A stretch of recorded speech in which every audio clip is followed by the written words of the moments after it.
back, 9:14, and saving time in the kitchen is really important for working families, right? But how do you get a savory home-cooked meal prepared in less time? Well, today we're joined by Bryn Herrera, author of Modern Pressure Cooking, with tips on how to prepare just about any recipe, literally in a pressure cooker. And she's preparing a beef dish that will help you put a new spin on your mom's old recipe. Good morning to Good you. morning. Happy holidays. The same to you, pressure cooking. Yes, ma'am. Sounds like, oh my gosh, you're going to do the pot and you're going to lock it in. And it sounds like it's going to take a long time, but this really is growing in popularity. Well, you know, it's funny because I've been doing this my entire life. Pressure cooking is something that's very native and very organic to Latin homes, Caribbean homes. So I have been doing this my entire life. So I'm really enjoying the whole, you know, trend that it's enjoying right now. Yes, indeed. Because you can literally save up to almost 70% of cooking time with a lot of your dishes. So I like to tell people that beans, rice, meats, you know, we've got oxtail here, which is very traditional Caribbean, Jamaican, which is where I'm from.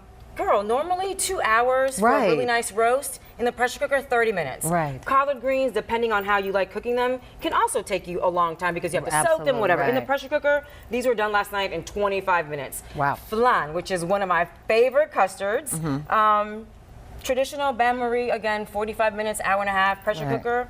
Girl, 10 minutes. Real talk, I didn't 10 even know that was an option in a pressure cooker. Oh, yeah. I just didn't even think the composition would hold together. Well, you see, That's I have a flan mold. Of course you do. Of course and I put the custard in there, and then you see how that fits really honestly perfectly in here. Gotcha. It's done so in show us. 10 minutes. So we're going to do the oxtail, which is right here, which is beautiful. It's braised oxtail and a lot of red wine. So do you That's like my even better. Place here? Isn't that beautiful? Beautiful. I love the presentation. So I can already tell. Oh my goodness.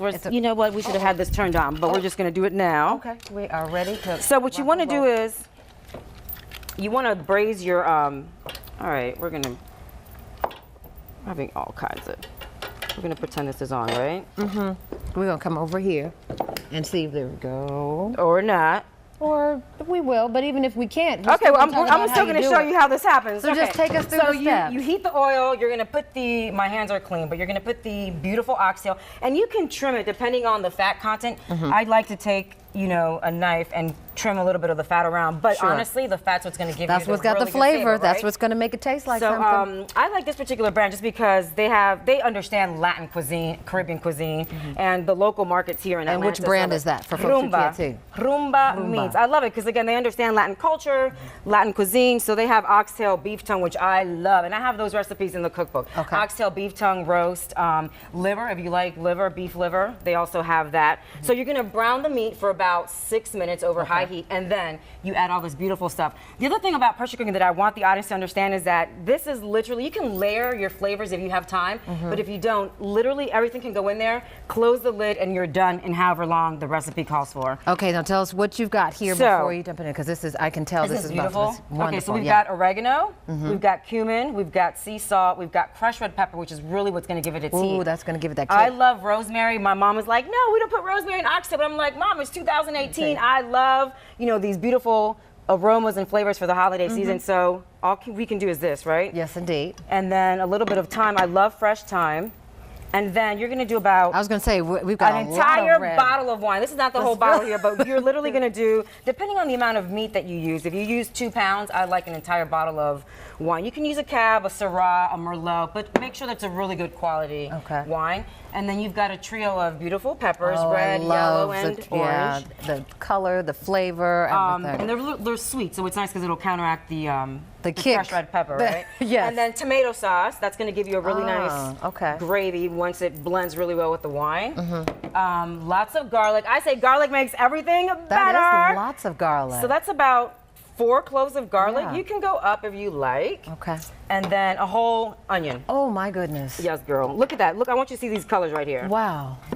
Right, so that would smell fantastic if we had a little heat under here, but I promise you, I get it. You smell the herbs, I get it. Okay, so literally, you mix all that, you close the pressure cooker, And so the traditional pressure cookers that our moms and our grandmothers know and that people are afraid of. That 50-pound one that my mother had that you had to try to lock in place. Girl, you don't need to do that anymore because these new ones don't have the regulator, which is what creates the pressure. Right. And people were afraid because if you try to open the pressure cooker open before the pressure was all out, guess what would happen? That thing would blow up and beans and whatever was all over the place. Right. But these modern ones, what's really great is that they have these safety valves. So you can't open this thing under any circumstance unless all of the pressure is out. Good deal. Okay, well, quickly before we run out of time. So this is what the finished product would have looked like. So you can have it on its own, but I love it over jasmine rice, basmati rice.